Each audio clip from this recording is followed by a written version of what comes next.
علیکم ورحمت الله وبرکاته ټول مرګرو ته سلامونه مرګرو ته بس سایډ باندې تاسو ویډیوګانې ګورئ یو د پنجابۍ د بل د پښتنې د خفکیږي مو پښتنه نوم می ورته واغسته خو کارونه د پښتنو نه دي غسوک نوم ورسره د پښتنو تړل شوی دی نو دا کارونه چې د دې کم دي دا د پښتنو نه او د مسلمانې دایرې نه بهر دي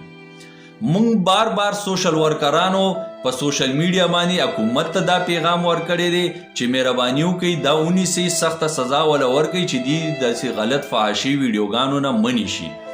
خو افسوس سره زه دا وایم چې حکومت پې نه څه غور کړی دی او نه څه داسې قدم یې اوچت کړی چې مونږ ته د هغې رزلټ ښکاره شي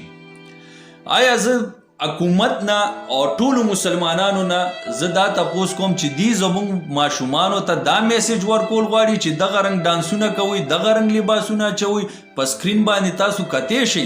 که چېرې حکومت دی له سزا ورکړې وی دی نیولې وی پابندي پې لګولې وی نو دا ریزلټ به نو چې کم تاسو دا په سکرین باندې ګورئ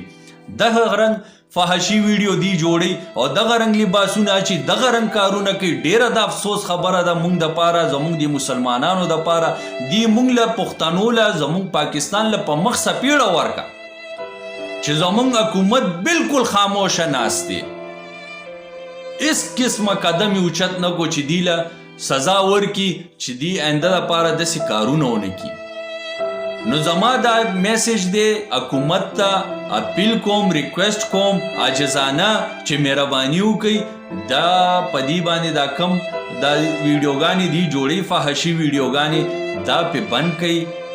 دغه پې ولګوئ پابندي پې ولګوئ چې آینده دپاره څوک داسې